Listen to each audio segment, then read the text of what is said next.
Nosso momento de reflexão nas Escrituras Sagradas. Estamos envolvidos em uma série de meditações nos domingos pela manhã, que tem o título que aparece aí na tela e você pode revê-lo, sobre a Igreja de Cristo.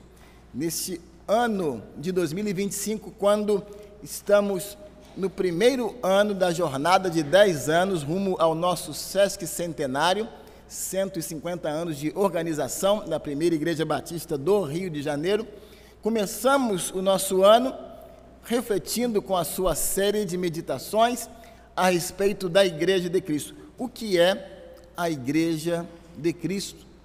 Se nós a somos, precisamos encontrar nas Escrituras Sagradas fundamento para que nós reflitamos no conteúdo que a Palavra de Deus nos dá e então nos enquadremos naquilo que as Escrituras Sagradas afirmam que nós, como igreja, somos. Essa nossa série A Igreja de Cristo começou com a sua primeira reflexão, baseada em que nós, enquanto Igreja de Cristo, somos a noiva. E o texto bíblico é Apocalipse, capítulo 21, versículo 2. A noiva como aquela que está para ser desposada. A noiva como aquela que assumiu um compromisso sério com o seu noivo, não à luz do casamento na sociedade ocidental, como nós refletimos, senão à luz de um noivado de acordo com a prática oriental, especialmente judaica antiga. Compromisso sério, e que aguarda o retorno do noivo, quando então acontecerão as bodas e estaremos juntos para sempre, por toda a eternidade. Nós, como igreja, somos a noiva de Jesus. Ao mesmo tempo, nós somos o amigo do noivo, que temos o dever de anunciar ao mundo: eis o noivo. O noivo que é Cristo está às portas, ele está para vir. Uma segunda meditação nossa foi quando nós refletimos que a igreja também ela é um corpo. Falamos a respeito das partes diferentes do corpo e as suas funcionalidades, a importância de todos no corpo, inclusive daqueles que possam se entender como os mais fracos e frágeis, a necessidade de termos responsabilidade como corpo a partir da nossa individualidade como membros, mas também coletivamente unidos a outras partes do corpo para trabalharmos em unidade, em conjunto. Nessa nossa série de meditações, chegamos a uma terceira reflexão. A igreja, ela é um edifício. E um edifício que está em construção. Alguém declarou em certa oportunidade que a Igreja de Cristo não é um hotel de 5 estrelas, de santos, de perfeitos. É muito mais comparável a um hospital, aonde há sim enfermos, mas que estamos em um processo constante de tratamento, em um processo de evolução. Assim também a Igreja de Jesus é um edifício, diz Paulo, e que está sendo construído, está sendo montado. Os versículos 9 a 17 de 1 Coríntios 3 formam um dos textos que mencionam essa realidade de que nós, enquanto Igreja de Cristo, podemos ser comparados também a um edifício que está em processo de construção. E cabe-nos pensar, nesse início de meditação, apenas neste versículo, que é o versículo inicial de toda essa perícope, de toda essa sessão. 1 Coríntios 3, versículo 9. Vamos ler juntos, numa mesma versão, que é a Almeida Revista e Atualizada? Leiamos. Porque de Deus somos cooperadores, lavoura de Deus, edifício de Deus sois vós. Com base nesse texto, nós meditaremos em 3 considerações. Primeira delas, como cooperadores de Deus, devemos edificar nossas vidas e a igreja sobre o fundamento correto. E esse fundamento é Jesus Cristo. devemos também edificar nossa vida individual e a igreja, não apenas sobre o fundamento correto, mas também com materiais corretos. E finalmente pensaremos aqui juntos que, como cooperadores de Deus nessa obra, Ele nos chama a edificarmos a nossa vida individualmente e também a igreja de Cristo no sentido coletivo, com responsabilidade diante do nosso Deus. Edifício. Vamos orar? Feche seus olhos e falemos com o Senhor. Somos te agradecidos, Pai, pelo privilégio que na Tua bondade Tu nos concedes, de podermos, Senhor, reunidos nesta manhã, num ambiente tão agradável, quer sejamos nós que estamos aqui no santuário da Tua igreja, mas juntos a irmãos que estão participando de diversas localidades dessa cidade, desse estado, deste país, ó Deus, e diversos locais do mundo, ao vivo ou assistindo a gravação, e temos um clamor comum, que Tu nos concedas a bênção do céu, para entendermos o significado, o sentido de sermos igreja de Cristo como edifício do Senhor. Em nome de Jesus. Amém. Um edifício em construção. Quando estudava na Universidade de Baylor, no Texas, passava no caminho ao prédio de aulas por algumas construções. Essa universidade está sempre lançando alguns novos prédios. E uma delas era uma capela. Capela Elliston, planejada para 100 pessoas. Uma das capelas daquele complexo universitário. E era um prazer passar em frente àquela capela e ver o progresso, a evolução daquela construção. E imaginar como ficaria. Eu fazia questão de passar por aquele caminho e não por outro, para ir acompanhando aquela capela sendo construída e preparada a cada momento. Quando eu deixei os estudos naquela universidade, dia 1º de abril de 2015, a capela não estava totalmente concluída. Ela foi inaugurada no dia 28 de abril daquele ano, mas já podia se ver a beleza dela. Como é bom acompanharmos uma construção desde o seu princípio, do seu início, e ver a evolução dela, até tornar-se perfeita, completa.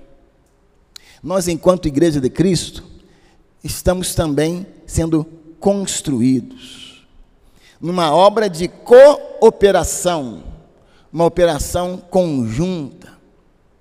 Paulo assim declara que nós somos cooperadores de Deus. E vai mencionar o termo, edifício de Deus sois vós. A sua vida, meu irmão, a sua vida, minha irmã, está sendo edificada por Deus. E é uma operação conjunta entre o Pai e você, individualmente.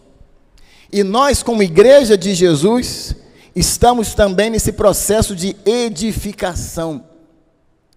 E a forma como cooperamos com Deus individualmente contribui para a cooperação do avanço coletivo da Igreja de Jesus. Edificação. Primeira consideração é nós entendermos esta carta aos crentes em Corinto. Qual era o contexto histórico, social daquela cidade, aquela época em que foi composta esta valiosa obra do Novo Testamento? Alguns estudiosos declaram que teria sido composta no ano 55 depois de Cristo. E como era a cidade de Corinto àquela altura? Corinto, a antiga Corinto, era uma cidade muito bela, muito famosa. E para onde afluíam muitas pessoas para Corinto. Corinto era formada em um istmo, quando uma pequena porção de terra e estreita une a duas porções maiores de terra. Um canal atravessa ali entre aquelas porções de terra. Era uma cidade portuária, e em virtude de ser uma cidade portuária, como havia muito transporte marítimo à época, várias pessoas aportavam de localidades diferentes em Corinto, o que fazia com que o comércio ali em Corinto fosse muito grande, muito avançado.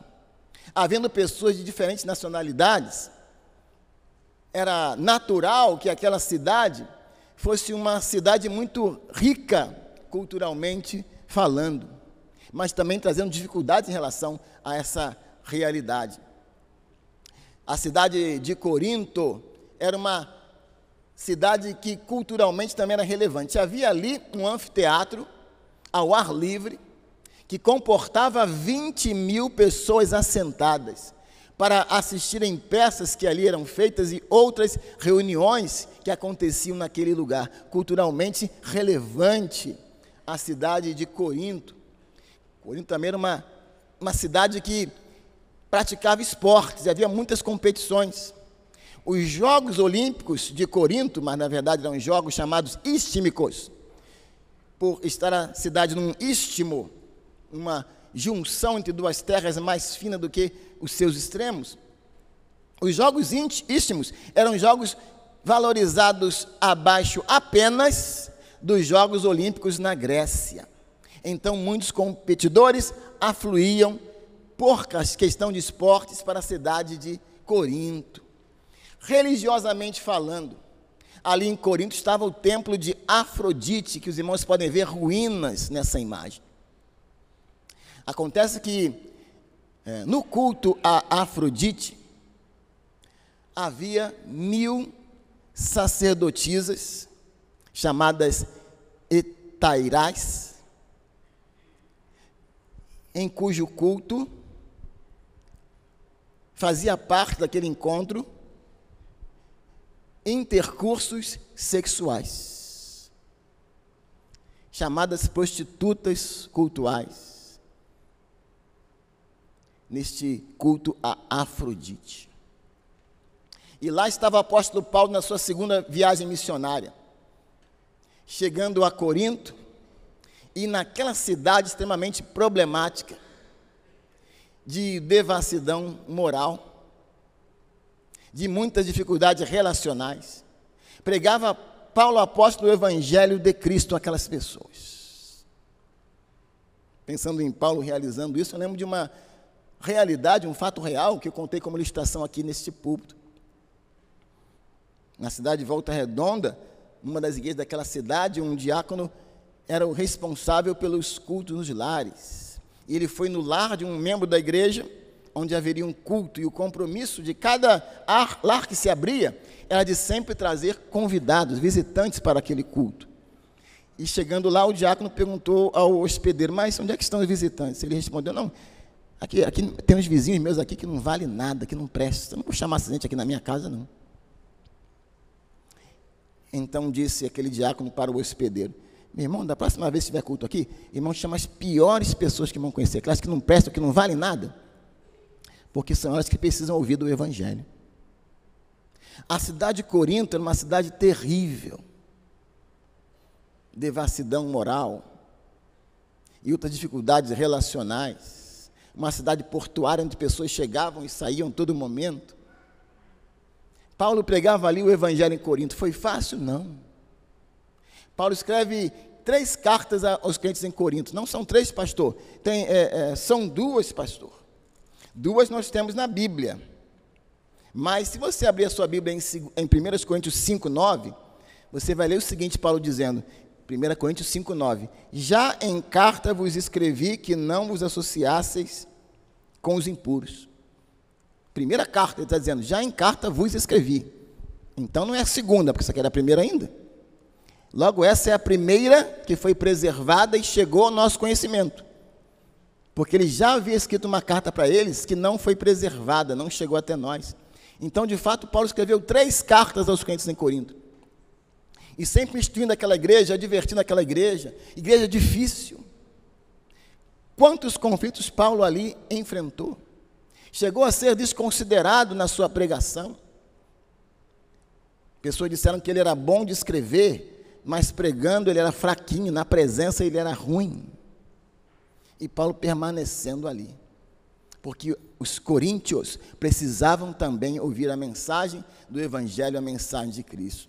Então nós percebemos aí que a igreja nessa cidade de Éfeso carecia também de ter esse cuidado em relação a todo esse envolvimento, uma cidade grande, uma cidade onde afluíam muitas pessoas, importante, havia muito dinheiro, mas moralmente era uma cidade muito difícil de se relacionar. E aí nós consideramos a ideia da igreja como edifício, como diz Paulo apóstolo. E a primeira consideração é essa: o fundamento da igreja é Jesus Cristo. Um fundamento inabalável e o fundamento único. Veja versículos 9 a 11, 1 Coríntios 3, 9 a 11. Porque de Deus somos cooperadores. A palavra cooperador, em grego, synergos. Syn é o termo com, ergo, trabalho. Já ouviram falar em ergonomia? Então, trabalhar com, sinergo, trabalhar com. Nós somos aqueles que, sinergo, trabalhamos com Deus. Nós somos cooperadores de Deus. Ele nos chama a operarmos juntos. Não somos nós chamados a sermos snipers, cavaleiros solitários, mas Deus nos chama a sermos sinergos, aqueles que trabalham conjuntamente, juntamente com Deus, porque a obra dele, ele é o nosso comandante, e também juntamente com os outros. Aqueles irmãos que acompanharam já fotos da edificação desse santuário, podem ver quantas pessoas trabalharam aqui, em relação à mão de obra, para que esse edifício pudesse ser erguido e inaugurado há 97 anos atrás. Trabalho conjunto. Imagina se fosse uma pessoa só para construir esse santuário aqui. Faria-o em 2 anos, 3 anos? Jamais. Foi uma obra sinérgica, uma obra de cooperação. Logo, como cooperadores de Deus, devemos edificar nossas vidas e a igreja sobre o fundamento correto, que é Cristo. E diz o texto prosseguindo: porque de Deus somos cooperadores, lavoura de Deus, edifício de Deus sois vós.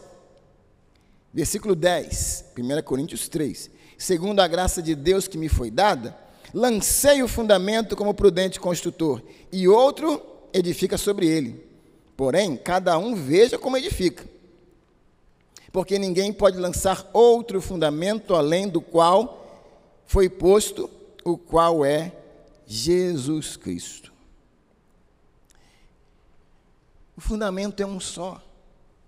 Os crentes de Corinto como que reproduziam na igreja os comportamentos extra-igreja do povo de Corinto. Aliás, havia na época um termo chamado corintianizar. O que era corintianizar? Era agir como um coríntio. E era um sinônimo de promiscuidade. As pessoas que agiam em promiscuidade, dizia-se, esse aí está corintianizando. Olha a fama da cidade de Corinto fora daquela localidade. E lá estava Paulo com uma igreja dentro de Corinto, e parecia que pessoas traziam aquele clima, aquele espírito, aquele sentimento para dentro da igreja. E estavam numa disputa, diz aí o capítulo 3, entre Paulo, entre Apolo, quem era o maior, e diz Paulo apóstolo que eles contendiam entre si: eu sou de Paulo. Paulo é o grande missionário, já está na 2ª viagem, vai vir aqui daqui a pouco. Ele prega o evangelho de cidade em cidade. Olha que homem de Deus. E na mesma igreja tu dizia: não, eu sou de Apolo. Apolo prega muito. Paulo gosta de viajar de cidade em cidade aí, andando para lá e para cá, passeando. Mas Apolo não, Apolo está sempre com a gente aqui, prega poderosamente, ele é um grande evangelista. E aquele conflito na igreja, eu sou de Paulo, eu sou de Apolo, e Paulo então os repreende, dizendo, quem é Paulo? Quem é Apolo? Versículo número 5, 1 Coríntios 3. Servos por meio de quem crestes? Servos, dulos, escravos. E isto conforme o Senhor concedeu a cada um. Irmão, nós precisamos ter cuidado hoje em dia de nós também não estarmos corintianizando a igreja contemporânea. E assumimos partidos por esse, por aquele outro. Vocês já viram, por acaso, igrejas aonde na fachada tem a foto do pastor da igreja, do casal que lidera a igreja? A igreja de Cristo, meus irmãos. Mas às vezes nós corintianizamos. É Paulo, é Apolo. O que diz o apóstolo Paulo? Ao invés de se envaidecer, não, essa parte daqui é meu, gosta de mim, ó, que legal, está comigo, está colado comigo. Quem é Paulo? Quem é Apolo? São instrumentos por meio dos quais vós crestes. Domingo da primeira reflexão sobre a noiva, eu falei sobre amigo do noivo, que tem o dever de anunciar que o noivo está vindo, mas está furando o olho, ou seja, quer capturar a noiva para si. Né? O noivo está vindo, mas enquanto ele não vem, né? A noiva é minha. Nós, como amigos do noivo, temos que sempre exaltar o noivo que é Jesus. Paulo diz que ele e Apolo são instrumentos pelos meios dos quais os crentes em Corinto chegaram à fé, conforme o Senhor concedeu a cada um. E ele completa dizendo, eu plantei. Ele foi o evangelista que deixou a semente naquele lugar. Apolo regou, como aquele que continuou pregando a mensagem após a igreja ter sido plantada. Mas quem deu o crescimento foi? Quem? Deus que deu o crescimento. Deus que deu o crescimento. A teocentridade da igreja, a igreja centralizada em Deus e não em homens. E aí há igrejas que centralizadas em personalidades, quando essa personalidade sai ou morre, a igreja como que dilui junto. Paulo morreu, Apolo morreu e a igreja continua viva. Porque é Deus quem dá o crescimento, o avanço da igreja de Jesus. Irmãos, não corintianizemos a igreja nesse sentido, e de disputas de partidos, tirando o nosso foco da pessoa que é Jesus Cristo. Ele é o fundamento. Versículo 7, de modo que nem o que planta é alguma coisa, nem o que rega, mas Deus que dá o crescimento. Prossegue aí no versículo número 10. Segundo a graça que me foi dada, lancei o fundamento como prudente construtor, e outro edifica sobre ele, porém cada um veja como edifica. Porque ninguém pode lançar outro fundamento, além do qual foi posto, qual é Jesus Cristo. Paulo fala aos crentes de Corinto que deveriam tirar os seus olhares, a sua atenção centralizada nos líderes mundanos, no sentido de humanos da igreja, e voltarem os seus olhares para Jesus Cristo, como o Senhor da igreja. Paulo diz, eu lancei o fundamento que não pode ser trocado, que é Cristo, ele é a base, ele é a sustentação da igreja. E outro vem e edifica sobre esse fundamento. Apolo veio, após Paulo ter lançado a semente, o fundamento que é Jesus, e continuou pregando, estava edificando a igreja, construindo a igreja. Mas ele diz, cada um veja, cuidado, cada um veja como edifica a igreja de Cristo. Nós somos chamados a operarmos juntamente com Deus, a sermos cooperadores de Deus na edificação da igreja, a partir da nossa própria vida individual. Porque pode ocorrer o equívoco de alguém estar muito vendo a igreja e esquecer da sua própria vida, da sua própria relação e comunhão com Deus. O fundamento correto é Jesus Cristo, não é Paulo, não é Apolo, eles são cooperadores e nós, como cooperadores, também somos chamados a edificar sobre esse fundamento único, imutável, inabalável, que é Jesus Cristo. Ele é o fundamento correto, ele é a base sólida da igreja de Jesus. Veja cada um como edifica sobre a igreja de Cristo.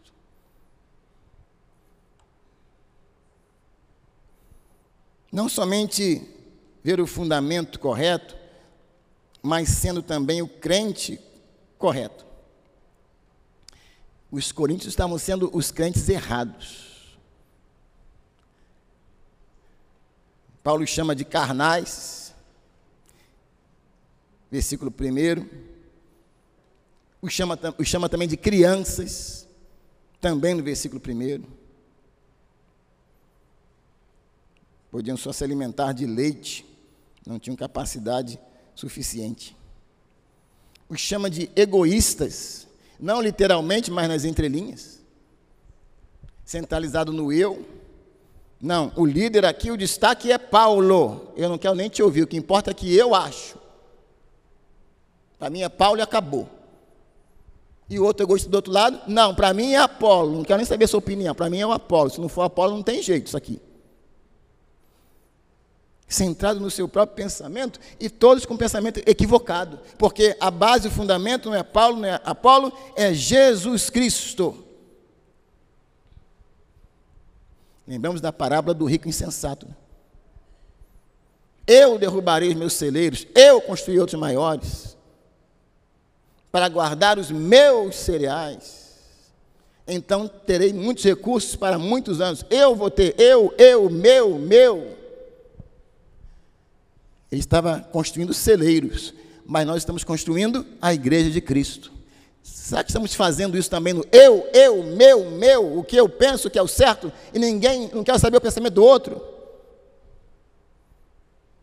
Edificando, mas edificando sobre o fundamento incorreto e sendo o crente incorreto.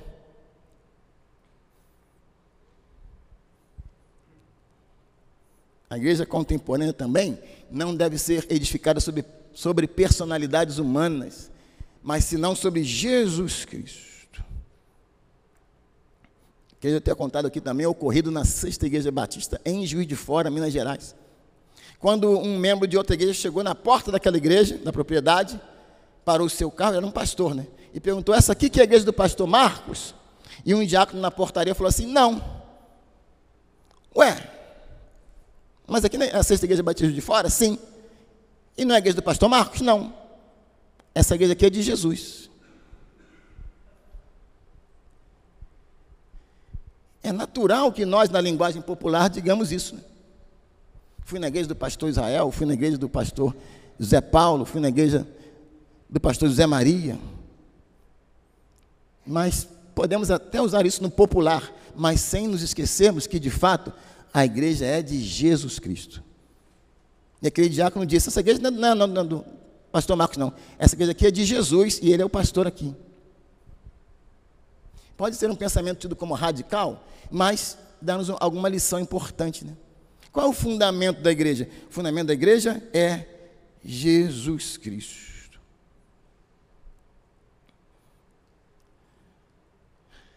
Prosseguindo, não somente construir a igreja de Jesus, cooperando com Deus, para edificar nossa vida pessoal e também edificar a igreja de Jesus, sob o fundamento correto com ele, mas também usando os materiais corretos.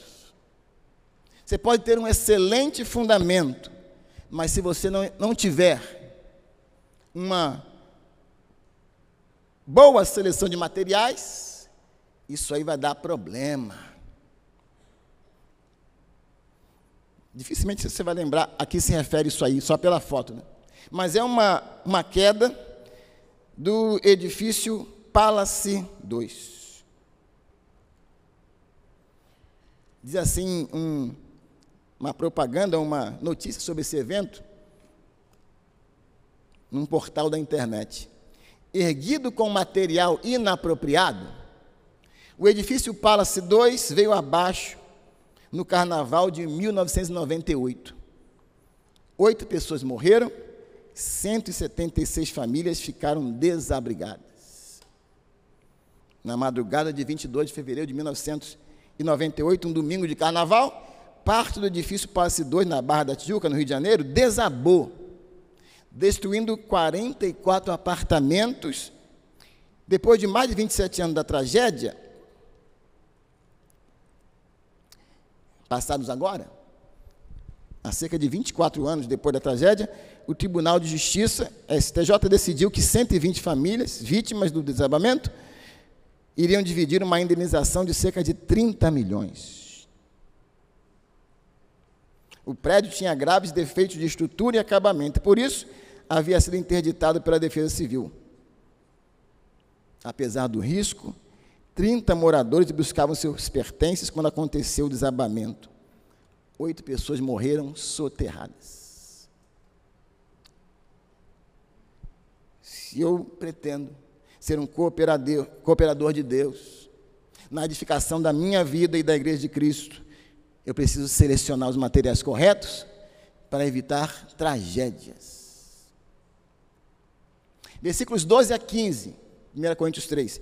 Contudo, se o que alguém edifica sobre o fundamento é ouro, prata, pedras preciosas, madeira, feno, palha, verso 13, manifesta se tornará a obra de cada um, pois o dia, com D maiúsculo, veja na sua Bíblia, não é D minúsculo, então esse dia aqui é o dia do Senhor, o dia do retorno de Jesus ao mundo, o dia do julgamento do mundo, do juízo final, o dia, com D maiúsculo, o dia a demonstrará. A quem? A obra de cada um. Porque está sendo revelada pelo fogo. E qual seja a obra de cada um, o próprio fogo o provará. Se permanecer a obra de alguém que sobre o fundamento edificou, esse receberá galardão. Se a obra de alguém se queimar, sofrerá ele dano, mas esse mesmo será salvo, todavia, como que através do fogo. Explicação. Todos nós estamos cooperando na construção da nossa vida individual e da Igreja de Deus. Iremos ser julgados. Nós servimos a um Deus que não está preocupado somente com números também, mas que a igreja seja edificada com qualidade. E é natural que a qualidade implique em números, mas não os números como sendo o objetivo inicial, principal. Paulo apresenta 2 categorias de materiais na edificação da Igreja de Cristo.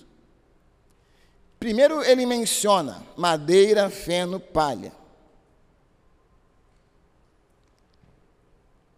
Ouro, prata, pedras preciosas. Aliás, essa categoria tripla em primeiro lugar. Alguém pode estar edificando a própria vida e a Igreja de Jesus com essa categoria de materiais. Ouro, prata, pedras preciosas. Para você encontrar ouro, prata e pedra preciosa, ela não está assim no chão visível, né? Essa categoria de materiais. Você tem que fazer um esforço para chegar lá e encontrar. Não está na superfície. Não é uma participação superficial que vai fazer com que você contribua, coopere com ouro, prata e pedra preciosa. Você vai ter que se esforçar, cavar fundo para achar essa categoria. Já madeira, feno e palha. Madeira das árvores, está ali, ó. Feno vem rodando assim no chão, né? Passa na sua frente. Palha também. Não precisa ter esforço para fazer uma obra de Deus com madeira, feno e palha.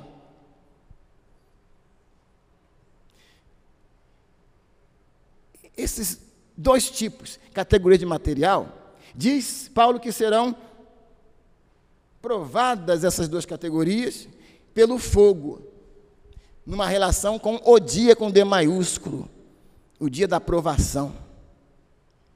Se você botar madeira, feno e palha no fogo, o que acontece? Vai lamber tudo, daqui a pouco não tem mais nada, só cinzas. Mas ouro, prata e pedras preciosas, no fogo, esses elementos não são destruídos, mas se tornam mais purificados ainda. Ah, meu irmão, minha irmã, que não apresentemos para Deus obras que sejam facilmente consumíveis pelo fogo, por não serem produtos de um envolvimento, de uma cooperação, de uma operação conjunta, que realmente demande uma dedicação, um esforço, dando para Deus madeira, feno e palha, colocando isso sobre um fundamento tão precioso que é a pessoa de Jesus. Combina muito mais com Cristo, ouro, prata e pedras preciosas, do nosso envolvimento, da nossa participação. Neste rumo aos 150 anos da nossa igreja, temos que fazer um propósito no coração, de edificarmos nossa vida individual e também a da igreja, operando conjuntamente com Deus, não colocando sobre o fundamento tão precioso que é Cristo, madeira, feno e palha, dando qualquer coisa, mas com ouro, prata e pedras preciosas, a partir da contribuição de cada um individualmente, e também individualmente contribuindo para o conjunto, é que teremos condições de chegar no nosso sexcentenário de uma forma que agrademos a Deus. Alcançaremos a perfeição? Não. Não. Só no céu. Mas podemos cavar para que, com nossa obra de cooperação, ofereçamos a Deus ouro, prata e pedra preciosa? Sim. O contrário disso é um colapso. Materiais errados fizeram com que aquele prédio Palace 2, na Barra da Tijuca, chique, viesse ao chão. Pessoas mortas, famílias desabrigadas, desalojadas, tendo que esperar 24 anos para receber alguma sentença favorável. 24 anos esperando, meu irmão. 24 anos, quanta coisa acontece em 24 anos? E aquelas famílias sem receber um tostão durante 24 anos. Não apenas o fundamento correto, mas os materiais corretos também são indispensáveis. Quando pensamos nessa declaração de Paulo, imaginamos para nós mesmos, como é que eu estou edificando a minha vida? E como é que eu estou contribuindo para a edificação da igreja de Jesus? Estou dando qualquer coisa, madeira, feno e palha? Considere, meu irmão, o fundamento tão precioso que é Jesus, você vai colocar qualquer coisa ali.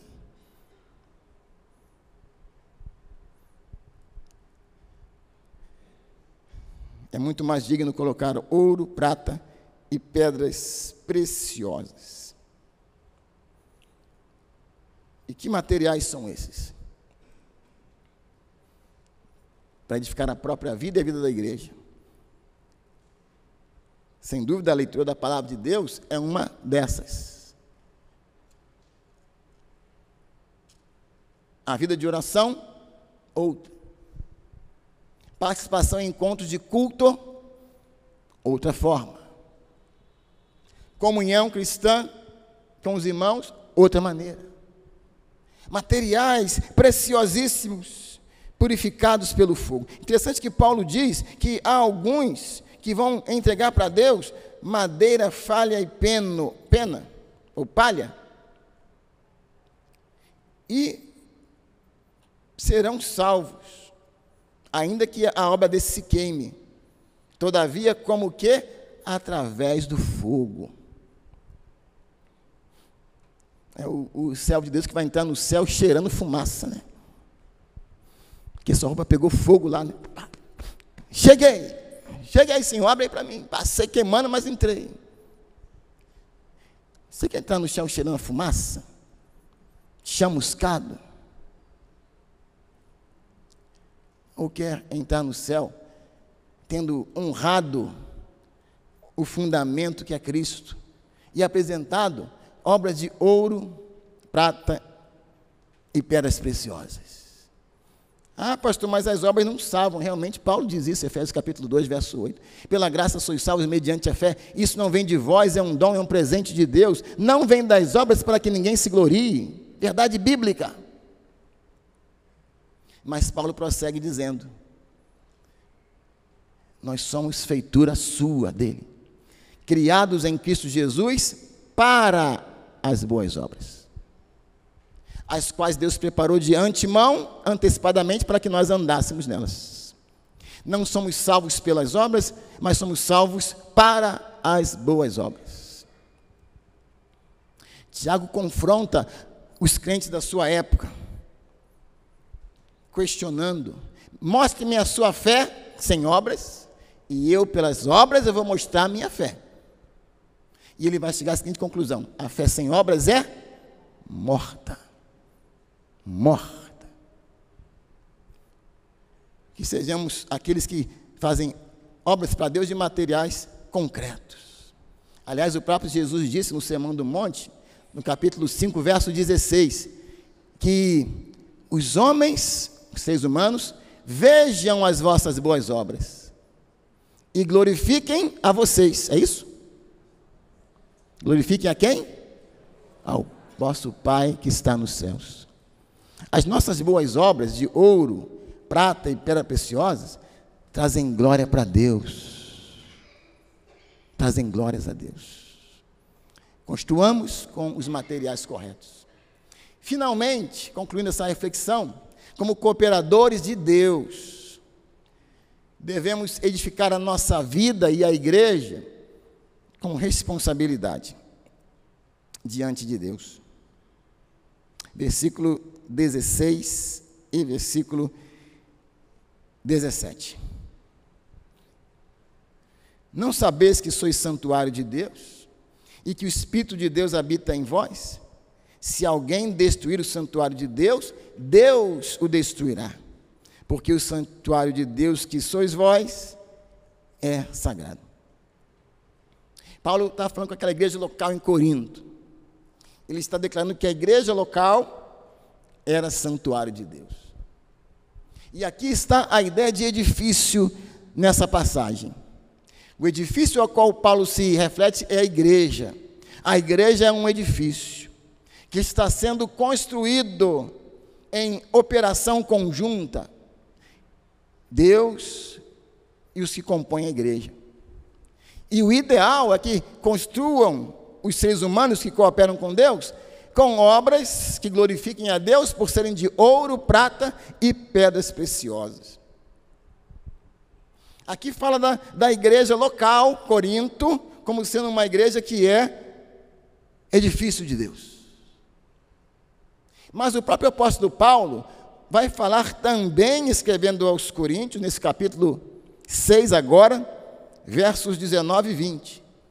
1 Coríntios 6, 19 e 20. O indivíduo cristão é santuário de Deus. Cada crente individual é habitação, templo, é santuário de Deus. Diz assim o texto das Escrituras, 1 Coríntios 6, 19 e 20. Acaso não sabeis que o vosso corpo é santuário de Deus? Paulo primeiro fala para a igreja local, depois ele se volta para o indivíduo crente. Não sabeis que sois vós, individualmente, santuário de Deus? E que o Espírito de Deus habita em vós?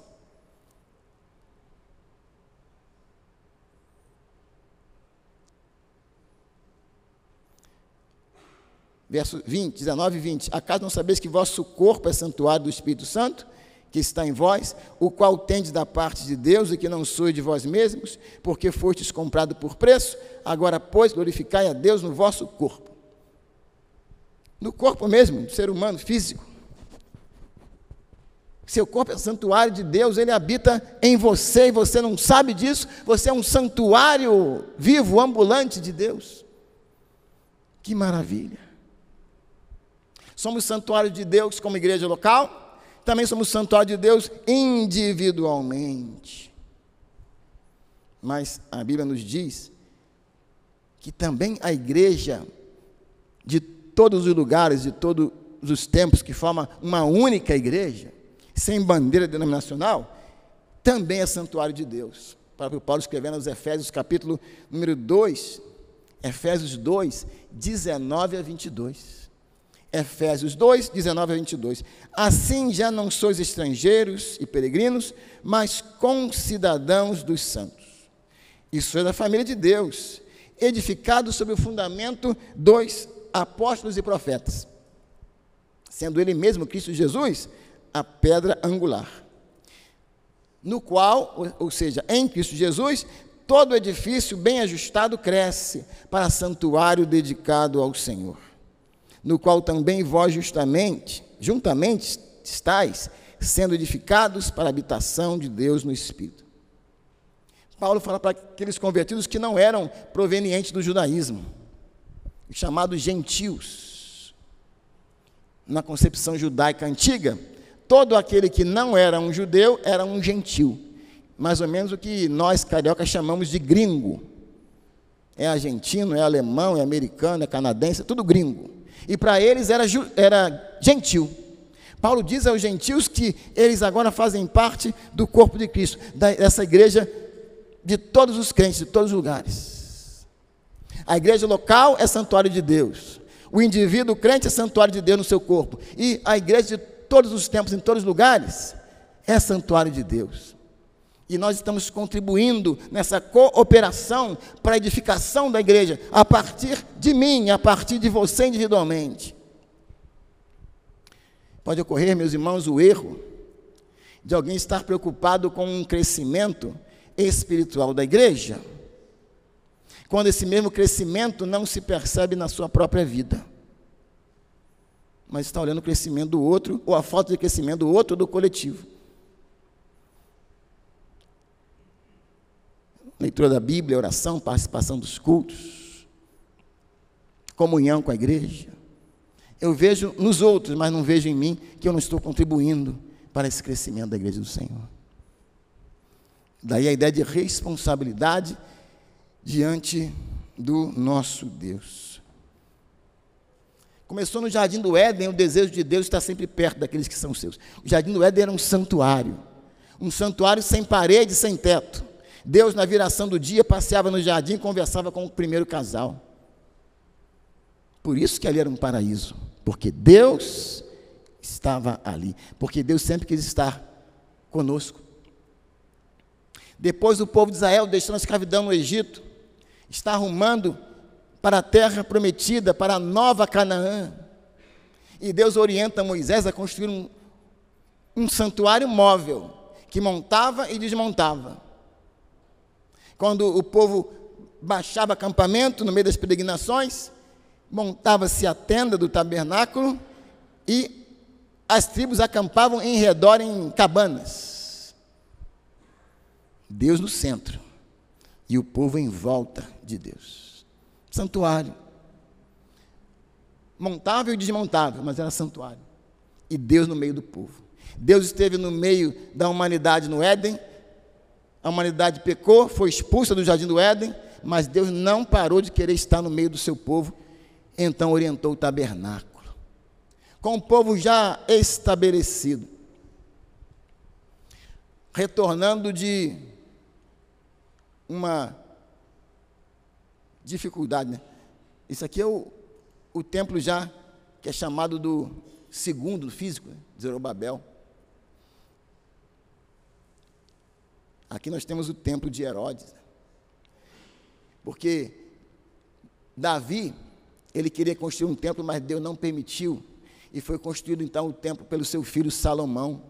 Aquele templo foi destruído, colocado abaixo, o povo foi levado para o exílio, e quando voltou do exílio, aí Zorobabel construiu um novo santuário, um santuário que era simples, pequeno em relação ao santuário anterior de Salomão, mas foi dito que a glória da segunda casa seria maior do que a da primeira. Não em beleza estética, física, visível, mas porque nesse santuário aí é que Jesus entrou. Então ele foi muito mais glorioso. O templo de Herodes era o templo de Zorobabel com melhorias externas. Herodes queria construir um novo santuário. O santuário é muito limitado, o santuário é muito fraquinho. Ele não era judeu não, mas ele tinha uma jurisdição sobre os judeus. Eu vou construir para você um santuário lindo, belíssimo, não.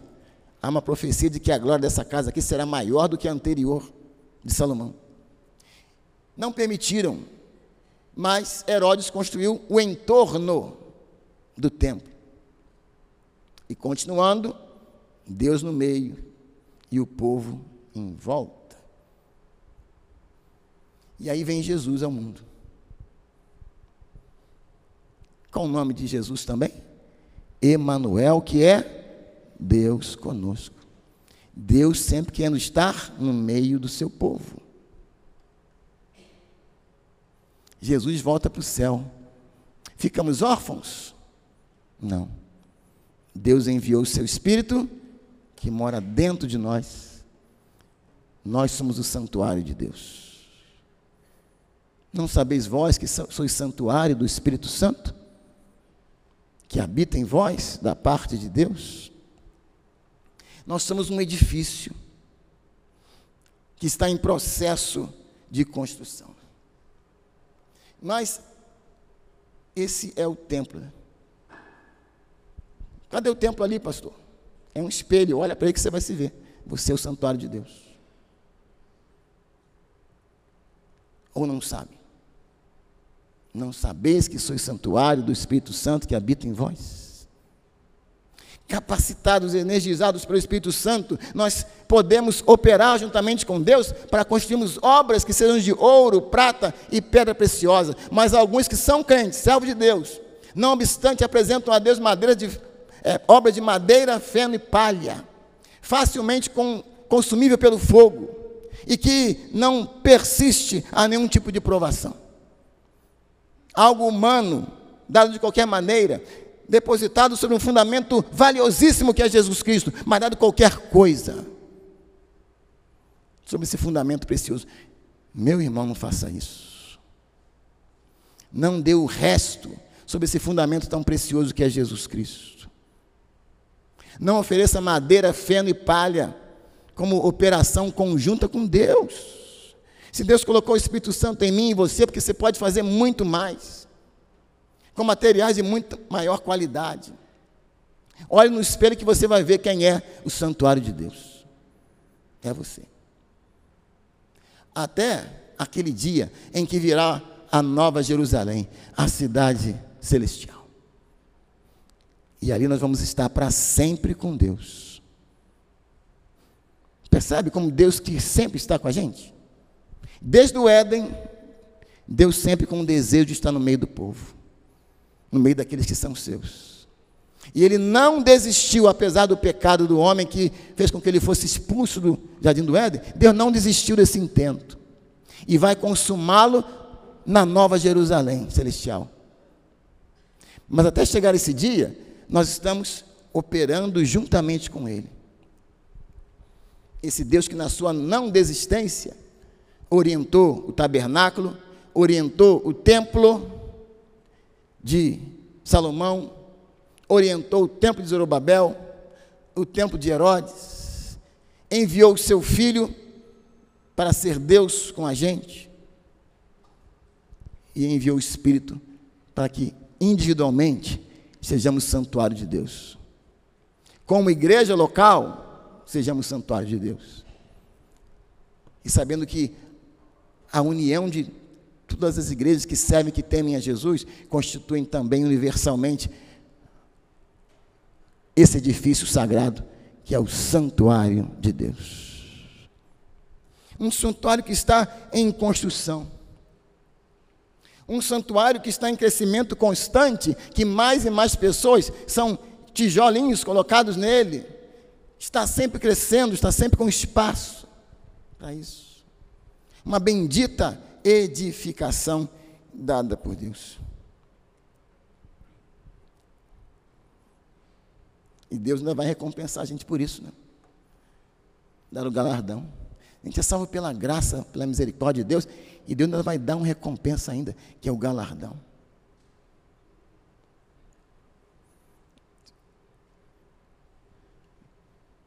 A igreja de Deus, ela é um edifício.